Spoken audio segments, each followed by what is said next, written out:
Hey, salut tout le monde, c'est Ludo de la boutique LudiWorld. Je suis super excité de vous retrouver aujourd'hui pour une nouvelle toute petite vidéo de Flesh and Blood. Ça faisait un petit moment que j'étais pas venu concernant ce jeu-là, ça m'avait un petit peu manqué. Ça me manque aussi terriblement parce que ça fait des lustres que je n'y ai pas joué. Très sincèrement, je crois que la dernière fois c'était lors de la pré-release Monarch. On avait enchaîné avec une Omni League par la suite et je n'ai joué que durant l'Omni League. Voilà, j'ai pas fait de construit ni rien, c'est un petit peu la misère. Bref, je voulais revenir aujourd'hui parce que ce week-end, donc j'organise un très gros tournoi de flèches, enfin très gros tournoi. On est entre guillemets que 32 joueurs parce que ici je ne peux être que 32. Mais bon, c'est quand même un gros tournoi de Flesh and Blood, le Road to Nationals. Pourquoi un gros tournoi? Déjà 32 joueurs pour un jeu qui est relativement naissant, relativement jeu de niche face aux mastodontes du secteur. C'est plutôt quand même très cool.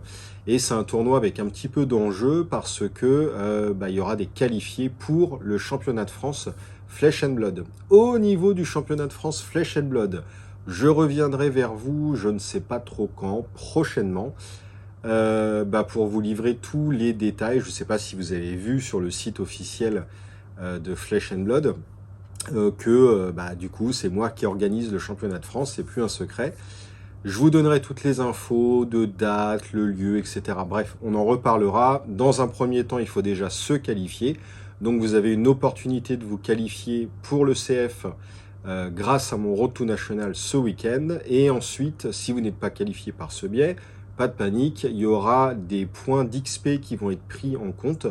Il faudra, alors je sais même plus combien il faut de points d'ailleurs, mais en tout cas, on va regarder les 90 derniers jours qui seront comptabilisés au niveau de vos points. Et si vous dépassez un seuil, je suis vraiment désolé, j'ai plus du tout le seuil en tête, vous serez qualifié pour le championnat de France.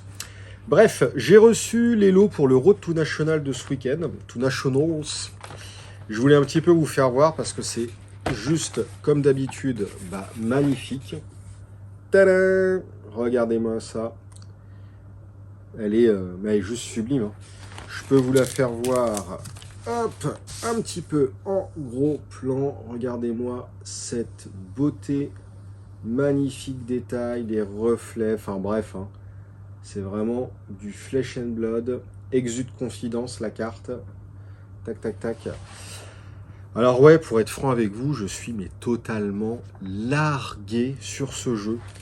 Vu que je fais pas de construit, j'ai pas regardé les decks, j'ai pas moi-même construit de deck, j'ai pas joué depuis des lustres, le méta je ne maîtrise pas, les points de règle, etc. Bref, voilà, comme d'habitude, je suis toujours à don sur un jeu au début, puis dès que le jeu commence un petit peu à émerger, j'y joue pas, je suis complètement largué. Bref, j'ai regardé ceci, coucou à la chaîne L'Œil d'Ophidia. Si vous ne connaissez pas, c'est une chaîne YouTube animée par Aurélie et Pedro qui propose du contenu en français. Là, pour l'instant, c'est des commentaires de matchs qui étaient initialement des matchs en anglais. Ils commentent le match, ils nous expliquent certaines choses. Et moi, qui étais complètement en dehors du jeu là depuis quelques temps, j'ai regardé leur première et leur troisième vidéo et franchement, c'est hyper appréciable. On découvre les decks, les combos, des points de règle, ils discutent calmement. Enfin, franchement, c'est super. Donc, merci à vous. Ça fait vraiment plaisir.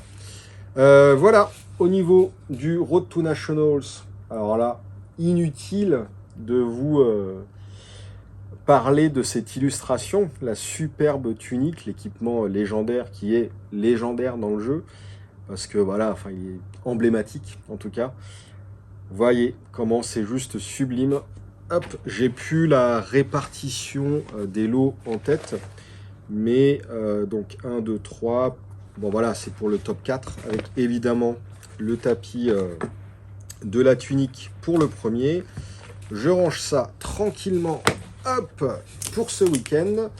J'ai reçu évidemment, je vais vous les faire voir, des cartounettes, hop, alors... Pareil, je n'ai plus du tout la répartition en tête, je regarderai ça.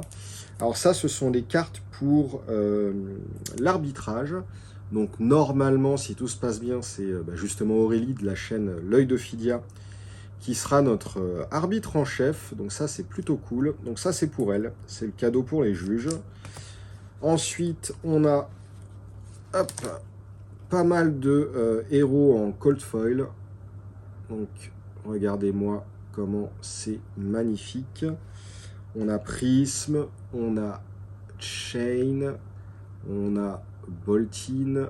Oh là là, c'est d'une beauté. Levia. Tac. Load to Vras. Hop, je sais même pas si c'est une cold foil, ça, si. Bah si, je suis bête. Je suis vraiment abruti des fois. Vous avez vu comment c'est chelou, comment ça brille. C'est vraiment, mais sublime. Donc là, on en a, voilà, on en a toute une tartine. Et pour terminer, vous êtes prêts? Boum! Ah là là là là, mais regardez-moi ça. Il y a quand même du gros lot à gagner ce week-end. Je vais ranger ça dans la pochette de peur. Hop, alors attendez, je vais mettre le collant hop, à l'extérieur pour pas que ça colle la carte. Je rentre ça tout doucement. Voilà, de peur de les abîmer. Hein. Hop. Voilà. Donc, bah, les lots de ce week-end, c'est ça. Et je voulais profiter de cette petite vidéo retour sur Flesh and Blood, entre guillemets, pour vous montrer un petit peu le prochain kit de tournoi de septembre, le prochain Armory qui est arrivé, basé sur le nouveau, enfin un des nouveaux héros de Tales of Aria, une nouvelle archère. Et bah justement, je voulais vous parler un petit peu de la nouvelle extension. Alors, est-ce que les posters, ce sont tous les mêmes? Oui, ce sont tous les mêmes. Donc, hop, je vous le refais voir quand même. D'ailleurs, si vous passez à la boutique, moi j'ai toujours 2-3 posters qui traînent. Enfin, 2-3 posters à chaque kit. Du coup, bah là, depuis le mois d'octobre, je commence à avoir quand même pas mal de posters qui s'accumulent. Voilà, si vous venez nous voir, n'hésitez pas à nous demander 1 ou 2 posters, on en a en rab, je vous les filerai avec plaisir. Donc je voulais profiter également de cette vidéo sur les Road to Nationals pour vous parler déjà du prochain kit de tournoi, je vais vous le faire voir. Et puis pour vous parler un petit peu de Tales of Aria. Alors pour vous en parler, c'est un bien grand mot parce que la saison des spoilers vient juste de débuter. Pour rappel, la pré-release c'est le 18 septembre, il reste encore des places. Je viens juste d'annoncer mes tournois physiques de l'Omni League qui prend la continuité de la pré-release. On va récupérer, enfin j'en parlerai après, bref. Et l'extension sort le 24 septembre. Donc là vraiment on rentre dans la saison de Tales of Aria et on commence à découvrir un petit peu l'extension, les illustrations. Certaines cartes ont été spoliées.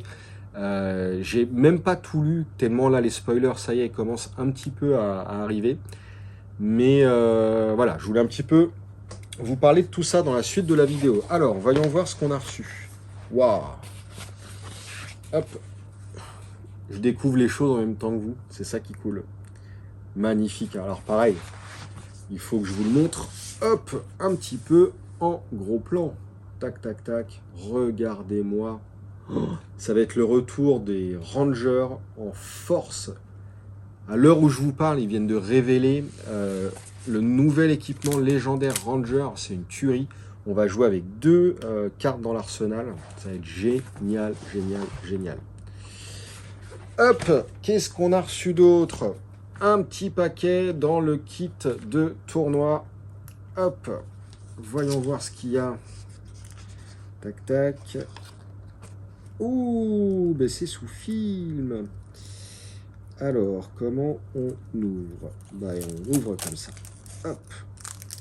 Oh là là, les superbes cold foil. Oh, Shiver, Elemental, Ranger, Weapon. Bon, écoutez, ça va permettre de commencer un petit peu à rentrer dans les détails de l'extension. On a des nouveaux talents. Enfin, on pense que c'est des talents, au même titre qu'on a eu dans Monarch. On a eu Light et Shadow. On a eu Elemental de révéler. On a eu... qu'est-ce qu'on a eu d'autre? Je ne sais plus. On a eu Ice, je crois. On a eu Lightning. Je ne sais pas si on aura Fire. Certains pensent que c'est... enfin, Ice, Lightning et Fire. Certains pensent que ça, c'est un sous-ensemble d'Elemental. il y aura vraiment le talent élémental avec 3 essences en dessous. Je ne sais pas si réellement c'est ça. Déjà, si ce n'était pas ça, si c'était sur le même niveau que Light, Shadow, Elemental, Lightning, Ice, etc., on aurait déjà beaucoup de talent. Recréer encore une sous-couche en dessous. Bon bref, j'en parlerai un petit peu plus tard. Mais voilà, donc on a des nouveaux, on va dire que c'est des talents pour le moment. Elemental, donc ça c'est plutôt cool. Et l'extension, ouais, il y a énormément de nature, de verdure, un petit peu le côté vert à Magic. On a un des plans du jeu, enfin un des territoires de Tales of Aria qui est complètement givré, glacé avec des compteurs Frostbite qui viennent d'être révélés, qui paralysent en gros l'adversaire en lui ralentissant, en lui pompant un petit peu plus sa base de ressources. Enfin, c'est hallucinant comment ce jeu, il est d'une extrême simplicité à la base. Alors finalement, pas si simple que ça. Il y a des rulings assez complexes à maîtriser. Il y a eu pas mal de joueurs là qui ont fait leur test d'arbitrage et apparemment le test est monstrueusement compliqué. Donc le jeu est pas si compliqué à apprendre, mais à maîtriser devient très compliqué. Et quand on voit comment ils sont en train de dériver le jeu par les talents, par les nouvelles mécaniques et tout ça, il y a une nouvelle mécanique de fusing, de fused, où en gros, quand on joue une carte qui a le mot-clé fused, ou fusing, je sais plus, on doit révéler de sa main une carte d'un certain talent, d'un certain élément, et si on le fait, bah, on trigger un effet sur la carte qu'on est en train de jouer. Donc plutôt sympa comme nouveau truc. Bon bref, à la source, c'était Shiver. C'est un instant pour une ressource, enfin c'est une arme, mais qui s'utilise pour une ressource en tant qu'instant une fois par tour.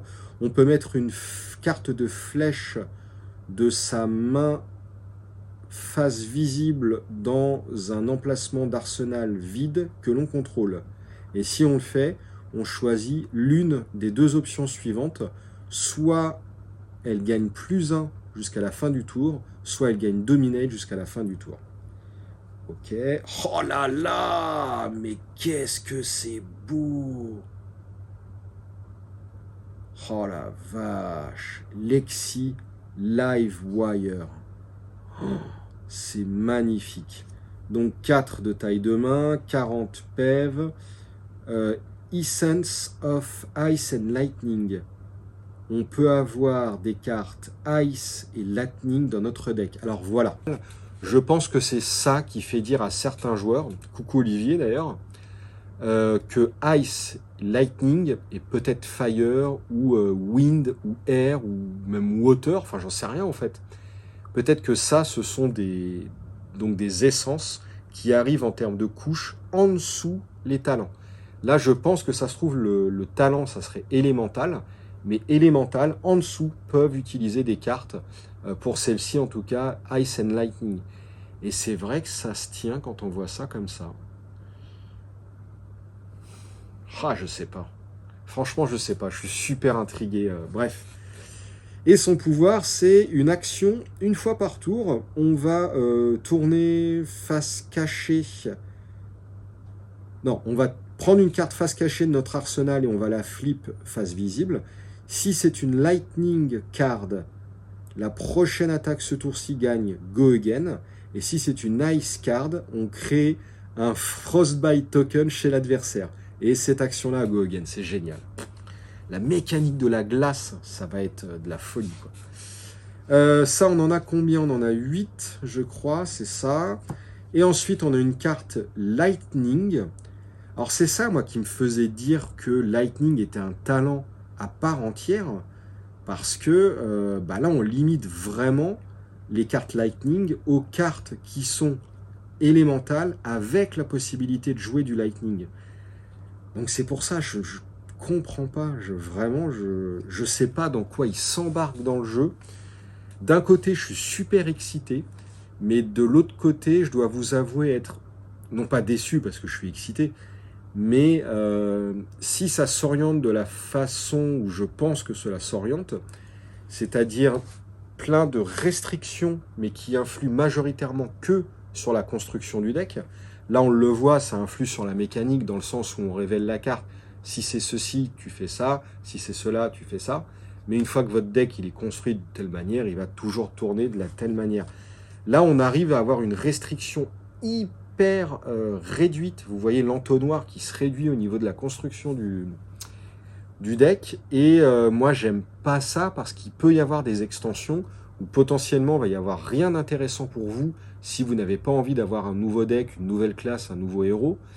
Ça vous force un petit peu à vous mettre à un nouveau truc. Et il peut y avoir des decks comme ça qui vont être en sommeil pendant de nombreux mois, voire de nombreuses années, jusqu'à temps qu'ils sortent une extension qui va pile poil rentrer dans l'entonnoir qu'ils avaient créé au préalable il y a très longtemps. Peut-être que je me trompe, mais la manière dont ça s'oriente, c'est un peu du design à la japonaise. Dragon Ball est un peu comme ça, mais Yu-Gi-Oh! Est énormément comme ça. On aime, on n'aime pas. Il y en a énormément qui aiment et du coup, ça peut ne pas être un défaut. Mais moi, c'est pas ma philosophie de jeu. Après, c'est ultra thématique et c'est cool. Hein. Enfin, c'est pas un défaut en fait. Ça dépend de ce qu'on aime, ce qu'on veut, ce qu'on recherche. Voilà, bref. With Lightning, c'est une Lightning Action pour 0. The next Lightning or Elemental Attack Action card you play this turn gain plus. Enfin, la prochaine attaque Lightning ou Elemental que l'on va jouer ce tour-ci va gagner plus 3 combats. Et si elle est fused, elle va gagner Go Again. Ok, donc ça c'est une Lightning, mais va aussi influencer les élémentales. Ouais, il y a quand même un lien. Pour moi, effectivement, je pense que Lightning, Ice et peut-être Fire, on ne sait pas, seront une essence, un sous-type du talent élémental. Ça paraît effectivement possible. Donc on a les Weave Lightning en version rouge, jaune, bleu. Ok, ça marche. Donc ça, c'est le kit de tournoi de septembre. Et du coup, pour recoller un petit peu les morceaux par rapport à ce que je commençais à vous expliquer il y a quelques minutes, il y a tout le programme de tournoi qui est annoncé ou qui ne va pas tarder à être annoncé sur le site prochainement, au moment où vous verrez la vidéo. Il va y avoir énormément de tournois, alors d'une manière générale, hein, évidemment, un peu de Magic même, oulala, du Yu-Gi-Oh!, un petit peu de Pokémon, du Dragon Ball évidemment, quasi toutes les semaines, du Vampire Rivals, du Vampire The Eternal Struggle, enfin bref, quasiment tous les jeux que je propose. Il va y avoir aussi pas mal de tournois Flesh and Blood, forcément parce que c'est la sortie de Tales of Aria.